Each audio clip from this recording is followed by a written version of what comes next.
오늘 우리가 본문을 보면 본문에 하갈이라고 하는 한 여자가 등장을 합니다.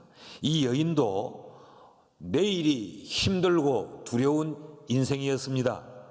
이 하갈이라고 하는 이름의 의미는 도망자라는 의미가 있습니다. 도망을 간다, 쫓긴다, 그런 의미가 있는데 그는 이름대로 도망자의 삶을 살았지요. 애굽 여자입니다. 애굽 여자가 어떻게 해서 지금 가나안에 들어와 아브라함의 이 집안에 종이 되어 있는지 정확히 알 길은 없습니다. 근데 많은 신학자들은 아마 애굽 왕 바로로부터 선물로 받은 여자가 이 하갈이 아닐까 그렇게 추측을 합니다. 그런데 그 여인은 이 아브라함 집에 와서 호의호식하는 것이 아니고 아브라함의 아내 사레의 여종, 몸종으로 지금 살고 있습니다. 사레 곁에서 사레를 수발들면서 살고 있는 그 삶도 굉장히 억울하고 아주 고통스러운 그런 삶인데 어느 날 자기가 모시고 있는 주인 아브라함 85세 된 나이든 늙은이의 시바지로 들어가 그 늙은 남자와 동침을 하게 됩니다. 사랑해서 동침을 하면야 행복했겠지만 그리고 자신의 어떤 목적이 있었다면 그래도 그 동침의 자리가 그렇게 힘들지는 않았겠지만 전혀 본인의 의사와는 상관없이 사례에 의해 등 떠밀려 들어가 늙은 남자와 동침을 했다는 것이죠. 얼마나 수치스럽고 얼마나 분하고 얼마나 억울했겠습니까? 혀를 깨물고 그저 자살이라고도 하고 싶은 그런 심정이 아니었겠습니까? 하갈은 왜 꿈이 없었겠습니까? 그 여자도 자기의 인생에 대한 꿈이 있었고 미래에 대한 그런 부푼 기대가 있지 않았겠습니까? 사랑하는 남자를 만나서 그리고 결혼을 하고 그 아름답게 가정을 꾸려 그들이 원하는 그런 이 기쁜 자식을 낳으며 그렇게 살고 싶지 않았겠습니까? 그런데 본인의 의사와는 전혀 상관이 없이 타국에 종으로 보내어졌고 그리고 그 종로로도 힘든데 주인의 시바지로 희생을 하는 그의 신세가 굉장히 한탄스러웠을 겁니다. 그런데 결국 이 하갈은 임신을 합니다. 그래서 아이벤 그 몸으로 이 주인 사례로부터 몹쓸 학대와 멸시를 받습니다. 여러분 생각해 봐요. 원하지 않았는데 등떠미로 동침을 하라고 해. 그래서 아이를 낳아 달라고 했습니다. 그래서 눈물을 흘리며 동침을 해서 임신을 했어요. 그랬더니 사례가 이 하갈을 멸시하고 학대하기 시작합니다. 그래서 그는 이 아이벤 몸으로 그 주인의 집을 도망쳐 뛰어나옵니다. 3절 말씀을 보실까요? 다 같이 시작. 아브라함의 아내 사레가 그 여종 애굽 사람 하갈을 데려다가 그 남편 아브라함에게 첩으로 준 때는 아브라함이 가나안 땅에 거주한 지 10년 후였더라. 누군가에 의해서 이 집에 종으로 보내어졌고 종으로 보내어져 그 여주인 사레를 섬기고 있는데 사레의 손에 의해서 아브라함에게 동침하라고 들어갑니다.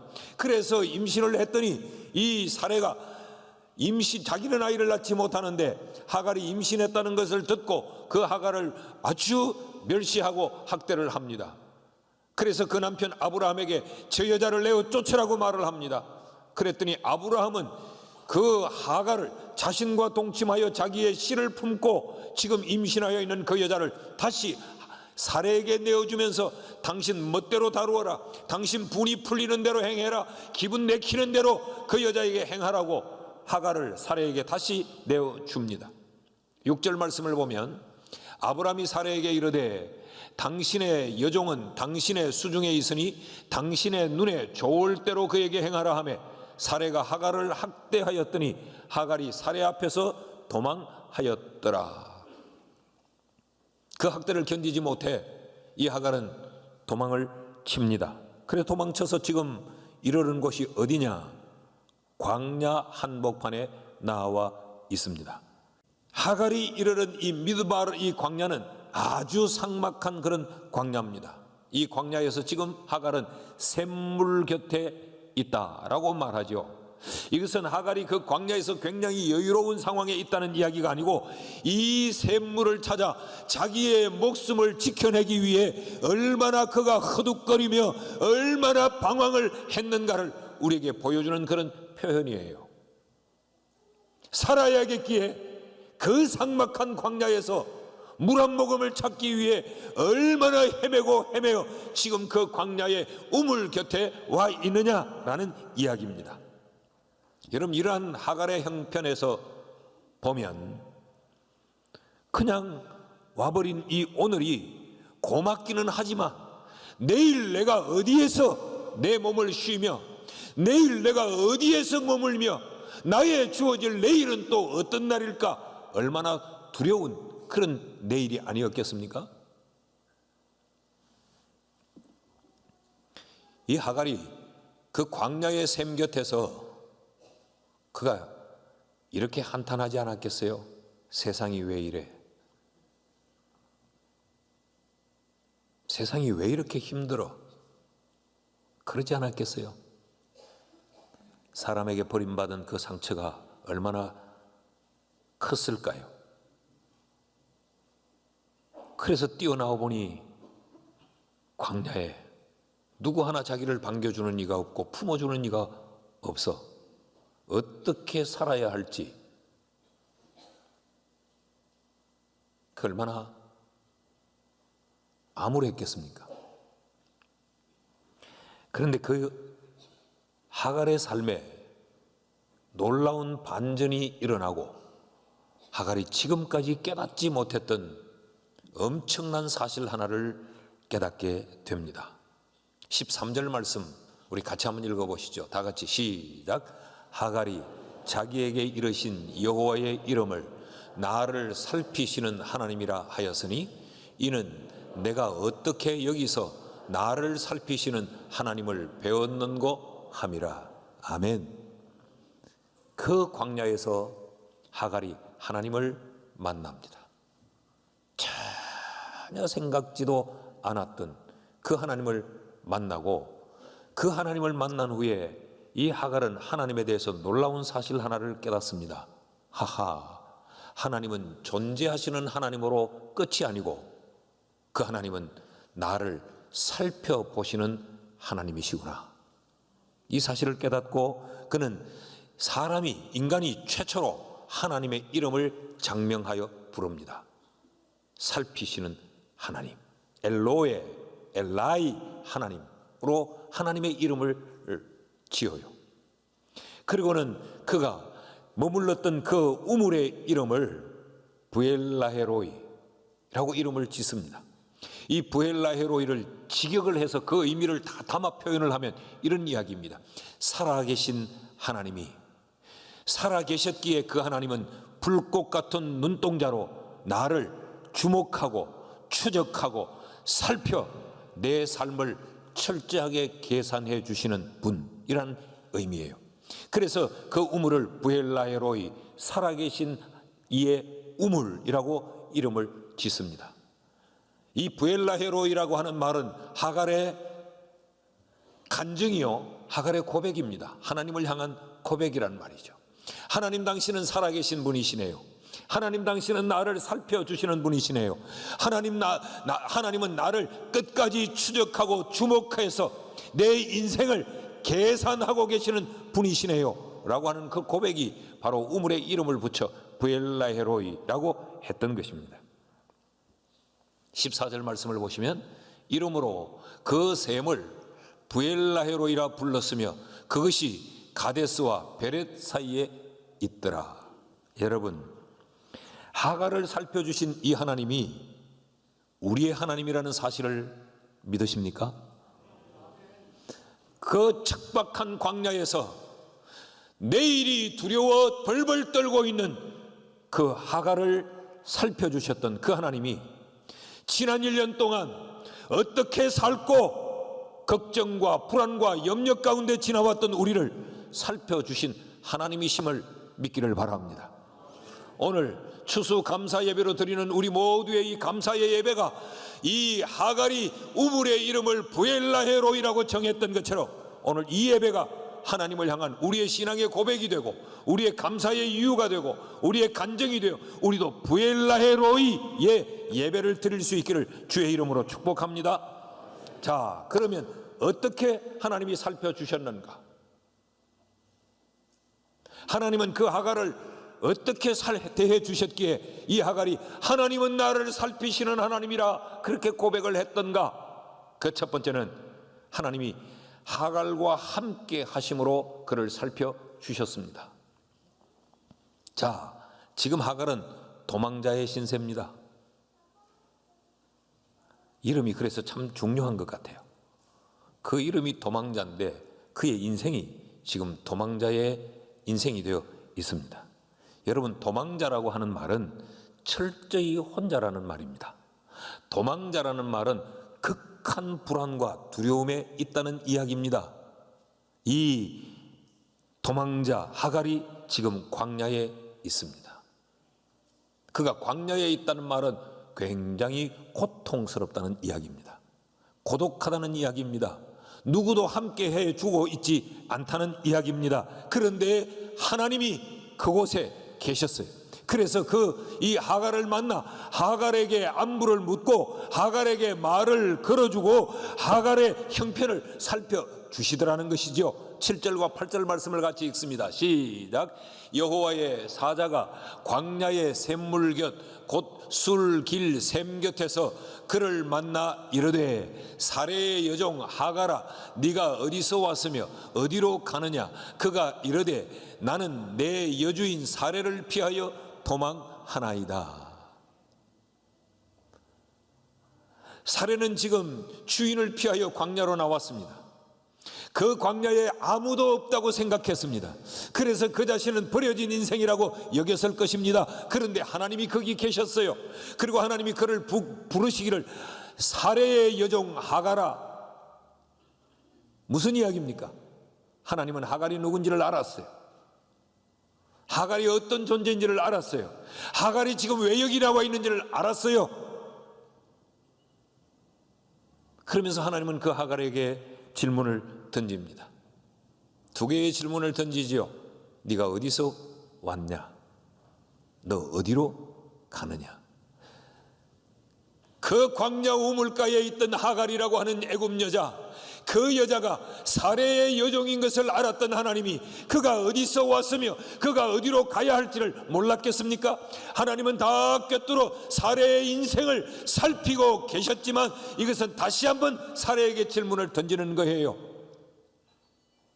네가 어디서 왔느냐? 이 질문은 사레의 과거를 덜추어내는 질문입니다.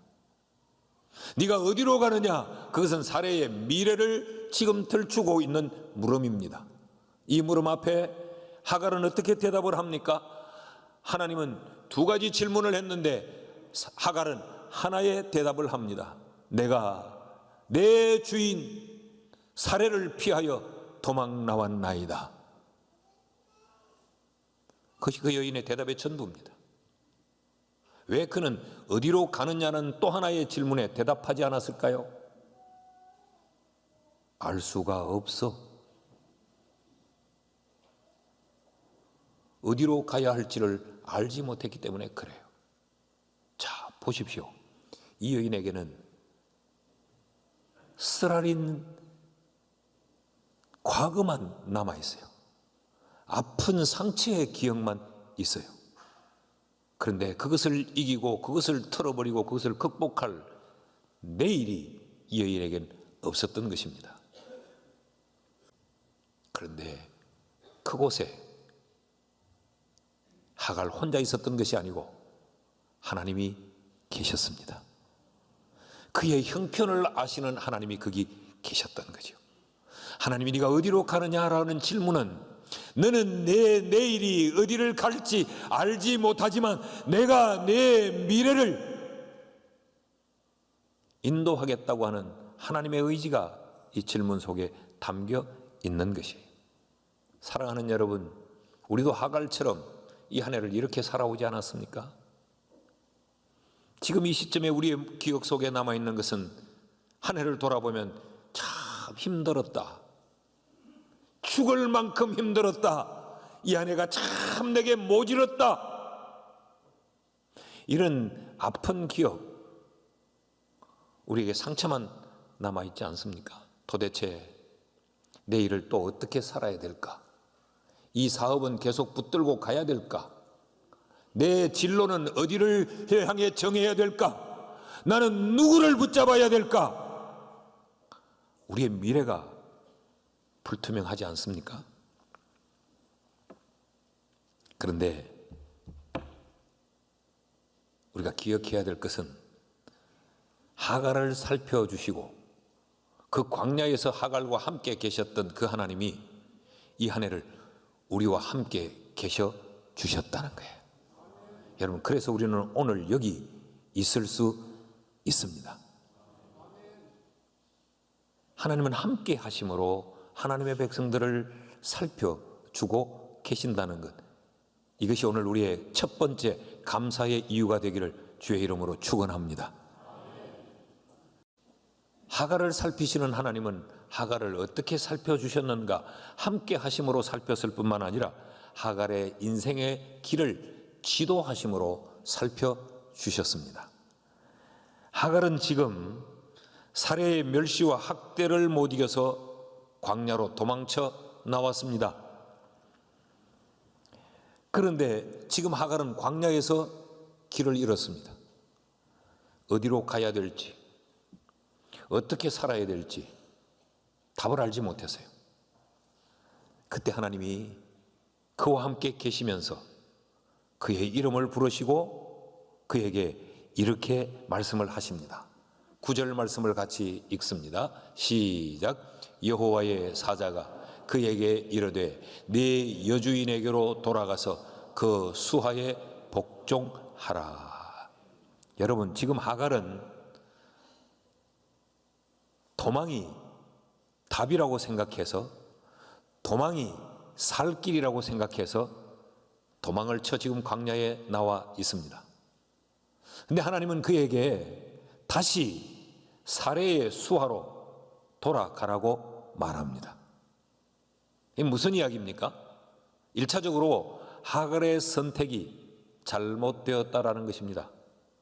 하갈은 그것이 답이라고 생각했고, 그것이 옳다고 생각했고, 그것이 자기가 사는 길이라고 선택하여 도망을 쳐 나왔는데, 그 하갈을 아시는 그 하나님께서, 하갈의 형편을 살피시는 하나님은 그에게 그것이 최선이 아니라 다시 여주인에게로 돌아가 그 자리를 지키는 것, 그것이 답이요, 그것이 사는 길이라고 그에게 일러주신 거죠. 다시 말하면 이 하갈을 깨우쳐 주신 것입니다. 그의 잘못된 선택을 일깨워 주신 거란 말이죠. 여러분, 이것이 하나님이 살피시는 은혜라는 것 아십니까? 우리는 내가 가는 길을 무조건 하나님이 응원해 주시기를 바라고, 내가 서 있는 자리에서 무조건 하나님께서 나를 위로해 주시기를 바라지, 나의 가는 길을 막거나 나의 가는 길을 되돌리라고 말하면 그것은 하나님의 은혜가 아니라고 생각을 해요. 그런데 사실은 하나님이 우리를 살펴주시는 것 중에 가장 중요한 것 하나는 우리의 잘못된 선택을 깨우쳐 바른 길로 지도해 주시는 것이 가장 큰 은혜입니다. 자, 그런데 하갈의 입장에서 지금 하나님의 이 깨우침이 쉽게 이해가 되었을까요? 하갈이 사례의 박해를 피해 도망을 나왔는데 하나님이 다시 그 사례의 수중으로 들어가라고 하는 이 말씀이 쉽게 이해가 되었겠습니까? 그래서 구약성경 잠언서 3장 6절은 우리에게 이렇게 말합니다. 너는 범사에 그를 인정하라. 네 삶의 모든 순간 모든 일에 넌 하나님을 인정하고 하나님을 신뢰해라. 그리하면 네 길을 하나님이 지도하시리라. 살피시는 하나님께서 우리를 깨우쳐 지도하실 거니까 그 하나님을 신뢰하라는 말이죠. 여러분, 지금까지도 이 은혜로 살아왔을 뿐만 아니라 앞으로 우리의 남은 삶도 우리를 지도하시는 이 하나님을 신뢰하며 살 수 있기를 축복합니다. 셋째로, 살피시는 하나님은 어떻게 살피시는가 함께 하심으로 살펴주실 뿐만 아니라 그를 깨우쳐 지도하심으로 살펴주세요. 그런가 하면 그 하나님은 우리에게 꿈과 희망을 주심으로 우리를 살펴주십니다. 지금 하갈이 여주인에게로 돌아가라라고 말할 때 하갈은 그 쉽게 받아들일 수 없는 그런 하나님의 지도하심이었을 거예요. 그런데 하나님은 연이어 그 하갈이 사레에게로 돌아가야 될 중요한 이유를 이렇게 밝힙니다. 그것은 하갈의 미래 때문에 그렇습니다. 10절 말씀을 보면 여호와의 사자가 또 그에게 이르되 내가 네 씨를 크게 번성하여 그 수가 많아 셀 수 없게 하리라. 지금 하갈은 지금밖에 못 보는 거예요. 지금의 고통, 지금의 이 학대, 지금 당하고 있는 이 멸시, 모욕, 이것밖에 못 봐요. 근데 하나님은 그녀의 미래를 보고 계시는 거죠. 그래서 이 하갈에게 하나님은 너로 하여금 큰 민족을 이루게 할게. 네 복중에 있는 그 아직 어떤 형태를 가지고 태어날지조차 알 수 없는 생명이지만 그를 통해서 큰 민족을 이루는 씨가 내가 되게 해 주겠다고 지금 하나님이 말씀을 하시는 거예요. 11절 말씀을 보면 그 아이를 여호와의 사자가 또 그에게 이르되 네가 임신한 적 그 뱃속에 있는 그 생명은 아들인데 그 아들에 낳으면 이름을 이스마엘이라 하라. 이는 여호와께서 네 고통을 들으셨습니다. 지금 아이를 가지고 하나님은 하갈을 위로하고 계세요.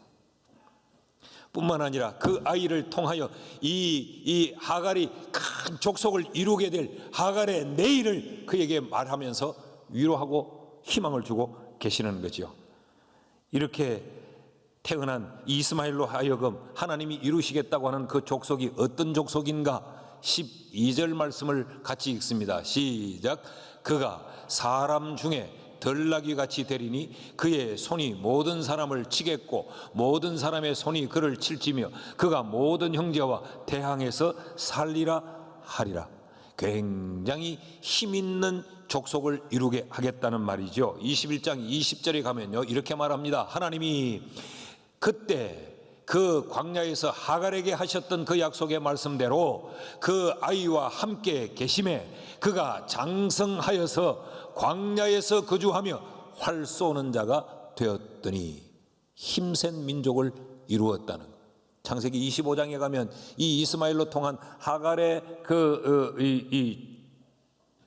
족보가 언급이 되고 있습니다.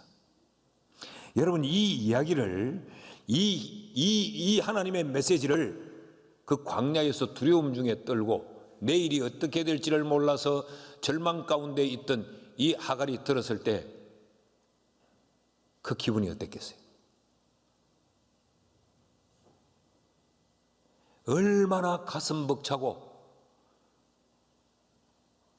얼마나 감격스러웠으면 그때 하갈이 고백한 것이 나를 살피시는 하나님이구나를 고백하는 거예요.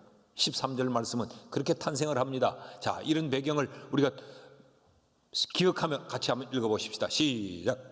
하갈이 자기에게 이르신 여호와의 이름을 나를 살피시는 하나님이라 하였으니 이는 내가 어떻게 여기서 나를 살피시는 하나님을 배웠는고 함이라. 난 오늘 추수감사 예배를 드리는 우리들의 가슴 속에 나를 살피신 하나님, 부엘라헤로이라고 하는 이 감격이 우리 속에 있기를 축복합니다. 1년에 한 번 드리는 예배, 그냥 순서에 따라 감사 예물 한 번 드리는 그런 예배로 끝나지 않고 하나님은 나를 살펴주셨다. 이 힘들고 어려운 한 해를 지나오는 동안 하나님은 나를 살펴주셨다. 나를 좌절하지 않도록 희망을 주시고 꿈을 주시고 격려하시고 삐뚤어진 길을 갈 때 그 잘못된 길이라고 깨우치시고 지도하시고 나를 혼자 버려두지 않고 나와 함께 하여서 나를 오늘 여기 있게 해 주셨다. 여러분, 이 감사의 고백이 우리의 예배에 있기를 주의 이름으로 축복합니다.